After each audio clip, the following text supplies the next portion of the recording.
comment ça va? Et bonjour, et oui, des racines des nôtres, à l'écoute de soi, j'espère que tout le monde va bien. Aujourd'hui, on continue la semaine sur cette féminine, sur ce féminin, et aujourd'hui, nous allons parler de l'importance des transmissions du féminin au travers de la généalogie. Et oui, parce que nos grands-mères, nos mères nous transmettent énormément de choses, nous les femmes, alors j'axe quand même pas mal sur la femme. Messieurs, vous êtes les bienvenus, mais je vous avouerai que en tant que féminine, depuis le début de l'humanité, je pense qu'on en a quand même un petit peu bavé. Je pense qu'on peut quand même un petit peu qu'on prenne un petit peu plus soin de nous. Voilà, c'est surtout ça qu'en fait j'aimerais discuter aujourd'hui. Et donc, comme on le sait très bien, l'homme ne peut exister sans la femme, et la femme ne peut exister sans l'homme. Alors, il y en a qui, je vois déjà de là, qui crient. Et moi, quand je dis ça, je pars surtout de la notion de ce fameux couple sacré, ce féminin sacré, ce masculin sacré qu'on a tous en nous, ma foi. Alors, il y en a, ils arrivent à se connecter à ces deux-là, et puis ça suffit. Il y en a, ils peuvent vivre seuls, sans problème. Mais moi, je suis à l'aise avec mon féminin, mon masculin sacré, il n'y a pas de souci. Mais c'est vrai que la résultante, ça serait bien d'avoir l'homme à côté de soi, la femme à côté de soi, chacun est dans son individualité, tout le monde va bien, voilà. C'est ce qu'on appelle le duo. Alors l'homme et la femme, ils se comparent, ils se complètent, ils s'aiment, ils se déchirent, ils se chérissent, ils se jalousent, un petit peu dans tous les sens. La féminine, voilà, porteuse d'enfants, la féminine dans une fonction professionnelle parfois inférieure sur différentes choses, peu considérée, alors sous-payée à des moments, même à part égale de l'homme, sur la même fonction, on est quand même un petit peu sous-payé sur certains postes. Mais un tant soit peu tout à fait méritant dans ce qu'elle fait, parce que moi je me suis vue travailler dans un monde d'hommes où je vais pas dire que je faisais pas mieux, mais que je faisais, et pourtant ça suffisait pas, donc des fois on a un petit peu l'impression de devoir faire 2 fois plus. Alors, très souvent entouré de préjugés dans tous les sens, voilà. Bon, ça, c'est quelque chose qui nous suit quand même, nous les féminines, depuis très très longtemps. Il faut quand même se le dire. Alors, la femme, elle geste 9 mois pour donner la vie. Elle accueille cette délivrance dans la douleur. Qui a eu la bonne idée de dire aux femmes, mesdames, allongez-vous pour accoucher? Il est où le responsable? Pourquoi? On pourrait se poser la question quand même. Mais la réponse est qu'en fait, visiblement, le petit monsieur, le docteur, qui avait pas envie de faire accoucher la femme debout, il a dit, écoutez, moi j'en ai marre, j'ai mal au dos, de rester debout là, regardez ce qui se passe, vous allez vous allonger madame, et moi je vais m'asseoir. Voilà. Je pense qu'on pourrait trouver l'origine de cette chose-là. Alors, les personnes qui sont spécialisées dans l'accouchement, je sais pas ce qu'elles en pensent. C'est quoi le mieux? D'accoucher debout? D'accoucher allongé? Quel est le mieux? Sachant que Lady Sapiens, elle accouchait debout. Eh oui. Donc, je pense que, en utilisant la loi de la gravité, je pense que ça peut beaucoup aider. Ça abîmerait beaucoup moins les femmes. Voilà. Par exemple. Ensuite, différentes transformations.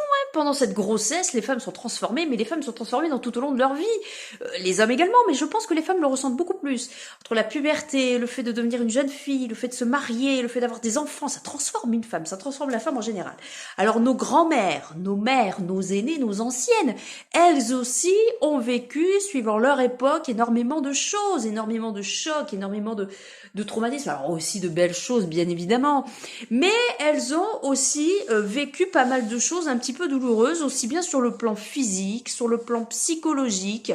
Alors ces espèces de fantômes transgénérationnels, et oui, ils sont là, et ils s'invitent, et ils viennent, et ils sont transmis de génération en génération, quand même, il faut quand même se le dire. Ça arrive dans cette espèce d'espace vibratoire qui est transmis par la généalogie et donc par la génétique, n'est-ce pas? Et en tant que gente féminine, il est bon, bien évidemment, de considérer d'autant plus le parcours de nos aînés, le parcours de ces femmes, de nos grands-mères, de nos mères, et d'en savoir plus sur leur histoire, parce que ça permet de comprendre un petit peu, nous, aujourd'hui, qu'est-ce qu'on a hérité de ça, et de se dire, alors si je suis aussi tête de mule que ça, quand on me dit tu es autant que ta mère, autant que ta grand-mère, c'est peut-être qu'il y a une raison. Voilà, il faut des fois écouter un petit peu ce qu'on nous dit parce que ça peut avoir de l'importance. Ensuite, les origines du comportement, ça peut être les origines d'un mal-être, les origines d'un schéma de fonctionnement. Pourquoi est-ce que je n'arrive pas à m'affirmer face aux hommes? Pourquoi est-ce que je suis autant soumise? Pourquoi est-ce que j'ai peur de l'homme, aussi bien physiquement? Pourquoi quand on plaisante, que l'homme fait ça, lève la main en l'air, je me remets en courant, j'ai peur. C'est qu'il y a forcément une raison. Pourquoi est-ce que je ne me sens pas à l'aise sur certaines choses, des choses comme ça, en groupe, avec trop d'hommes autour de moi, ou simplement en groupe avec d'autres personnes. Pourquoi est-ce que je ne suis pas à l'aise? Pourquoi je n'arrive pas à prendre la parole? Ou aussi par rapport à des pathologies. Alors, tout ce qui est ces pathologies très féminines, où on parle très souvent d'endométriose, de stérilité, de fibromyalgie, tout ça, ce sont aussi des pathologies qui peuvent trouver leur origine. Alors, ça vient pas comme ça, et non. Alors, quand la médecine de famille devient un petit peu, on se gratte la tête, maestro, les deux cheveux en l'air comme ça, qu'on se dit, écoutez madame, je suis désolée, vous allez prendre ce traitement, on va pas aller plus loin, parce que de toute manière, c'est comme ça, c'est héréditaire, c'est ta vie, ou alors voilà, on peut pas faire plus. Moi j'ai envie de dire, personnellement ça ne m'est jamais arrivé, c'est une chance, et je m'adresse notamment à toutes ces femmes qui ont ce genre de problème, à ne pas être dans la fatalité. Je sais Angélique, c'est facile à dire, mais je tiens quand même, parce qu'il faut le dire, à ne pas être dans cette fatalité de il n'y a pas de solution, parce que j'ai à croire, et au travers de la psychogénéalogie, bien évidemment, j'ai toujours cette occasion, et j'ai toujours cette conviction de me dire que si on nous a refilé le bébé, si je puis dire, c'est parce qu'il y a une raison.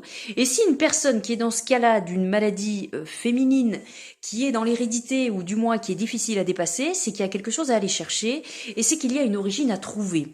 Donc, en tant que féminine, on subit énormément de choses, on subit énormément de remarques médisantes, on subit énormément de manipulations. Alors il y a aussi des femmes qui manipulent des hommes, je ne dis pas le contraire, mais très souvent la féminine est toujours dans cette position de faiblesse, alors qu'il fut un temps, la féminine, je pense, dans certaines civilisations, était en position de force. N'oublions pas que les Spartiates ont toujours loué leurs femmes, puisqu'elles donnaient les meilleurs des guerriers, n'est-ce pas?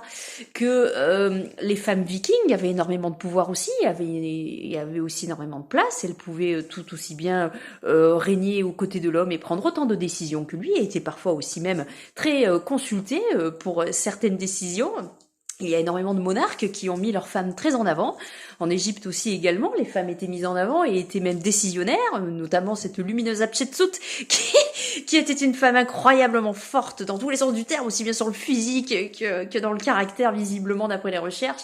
Et aussi toutes ces femmes de Mésopotamie qui ont gouverné pendant de nombreuses années, pendant que leurs hommes étaient partis sur la route de la soie pour vendre la myrrhe et l'encens. Elles avaient une place de choix et elles avaient une place très décisionnaire.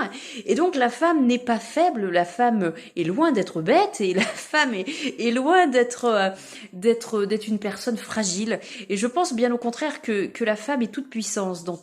Attention, toute puissance. Ils me disent attention Angélique, toute puissance, dans le sens toute puissance dans le pouvoir créateur. Ah, là, peut-être. Eh oui, dans le pouvoir créateur. Parce que vous aussi, monsieur, vous pouvez vous reconnecter avec votre puissance féminine. Eh oui, mais bon, très souvent, quand les hommes, on leur parle de pouvoir féminin, tout de suite, ils s'imaginent des licornes et de l'arc-en-ciel, mais on ne parle pas de cela. On parle simplement de pouvoir créateur. Et donc, par rapport à ces maladies, pourquoi pas, ça peut être aussi un sujet intéressant. J'ai pour souhait d'exposer que toutes ces raisons, et tout à ces raisons, et toute question à réponse surtout. Et que je pense très sincèrement, alors ça je l'ai vu au travers de certaines consultations ou d'échanges avec des personnes qui me parlaient de leurs problèmes personnels très intimes, même de maladies qu'elles pouvaient avoir, et puis vraiment axé sur la féminine, on est bien d'accord. Et du coup, en fait, ce que je peux vous donner comme exemple, c'est notamment, j'ai eu l'échange une fois avec une personne, avec une femme, qui me parlait de stérilité. Alors ça arrive, hein, des femmes sont stériles. Alors ça c'est pareil, un point d'interrogation s'installe. Alors la femme est peut-être stérile. Je me suis questionnée, je me suis posé la question sur la stérilité de la femme, sur le fait que une femme fasse plusieurs FIV pour avoir des enfants. Nous donnons des enfants depuis la nuit des temps. Alors oui, la pollution, oui, la nourriture, oui, l'état psychologique aussi beaucoup, et aussi une transmission génétique de on ne peut pas avoir d'enfants. Dans le sens aussi que j'ai su au travers de certaines recherches que des femmes d'une autre époque qui avaient perdu des enfants, par exemple une femme a eu un enfant, le deuxième est décédé et elle s'est dit, c'est trop douloureux pour elle, elle s'est dit plus jamais ça, je n'aurai plus jamais d'enfant. Et il s'est révélé que sur plusieurs générations, des femmes ont été stériles par conviction que l'aïeul ne voulait pas avoir d'enfant, donc la femme a été stérile. Il y a aussi d'autres exemples qui ont été connus et ça m'est arrivé sur une consultation où une femme était en face de moi, elle me disait, elle me parlait justement du fait qu'elle avait été stérile et qu'elle a été obligée de faire des fives et elle ressentait toujours des douleurs dans ce bas-ventre et l'image que j'ai vue à ce moment-là, c'était une femme qui était en train de se faire avorter sur une table de cuisine dans une époque, j'avais l'impression que c'était le XVIIe siècle et je me suis dit dans ma tête, une faiseuse d'ange n'a pas fait forcément son travail correctement.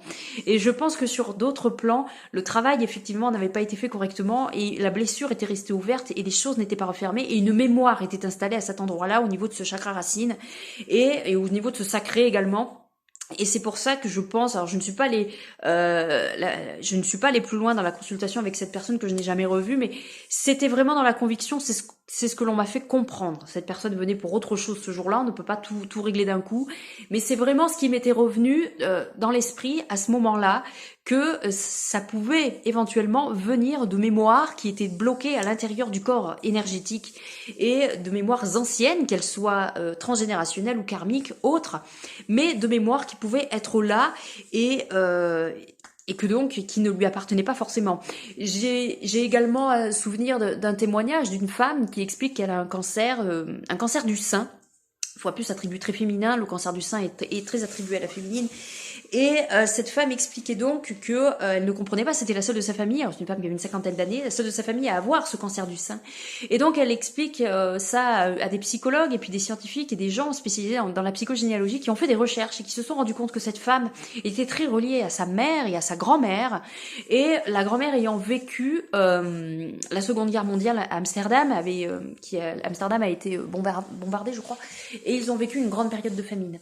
Et la mère de cette personne avait été nourrie au sein pendant cette grande période de famine.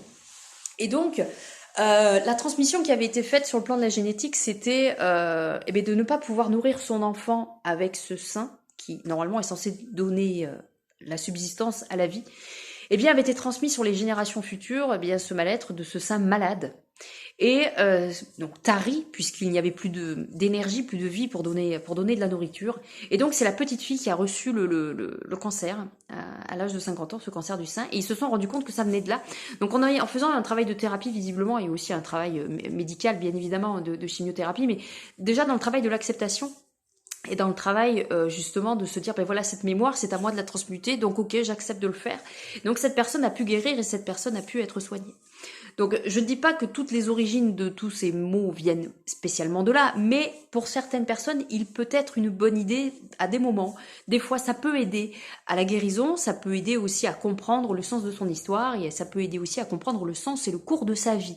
Donc de toute manière, la féminine en elle-même est remplie de pouvoir, la féminine en elle-même est remplie de ressources, et la féminine en elle-même se doit de considérer, toute personne, je pense, se doit de considérer sa famille, se doit de considérer l'histoire familiale, et se doit de considérer son origine pour comprendre un petit peu le sens de sa vie, le sens de ce qui en découle.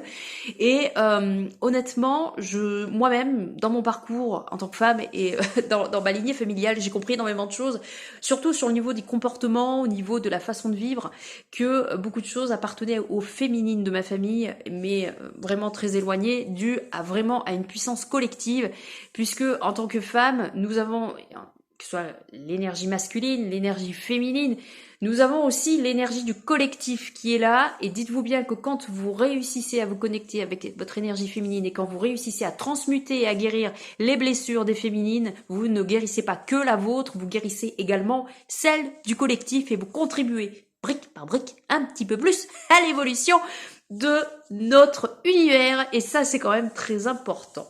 Voilà, bon bah écoutez, je vous remercie, cette vidéo est terminée. Si vous souhaitez retrouver mon travail ou si vous souhaitez savoir un petit peu qui je suis, ce que je fais, j'ai un site internet www.angeliqueferreira.com, n'hésitez pas, sur Instagram également, sur Facebook, tous les liens sont sur le site internet. Pour ceux qui souhaitent me contacter, soit du corps et de l'âme gmail.com, racontez-moi votre histoire et je vous dirai qui vous êtes et je vous dirai comment vous dépêtrez de certaines situations et comment être une meilleure personne. Pourquoi pas? Et pourquoi pas? Voilà, je vous souhaite une belle journée et je vous dis à bientôt. Et puis à bientôt pour une prochaine vidéo sur la féminine parce que toute la semaine, nous parlons de la féminine. À bientôt. Ciao, ciao.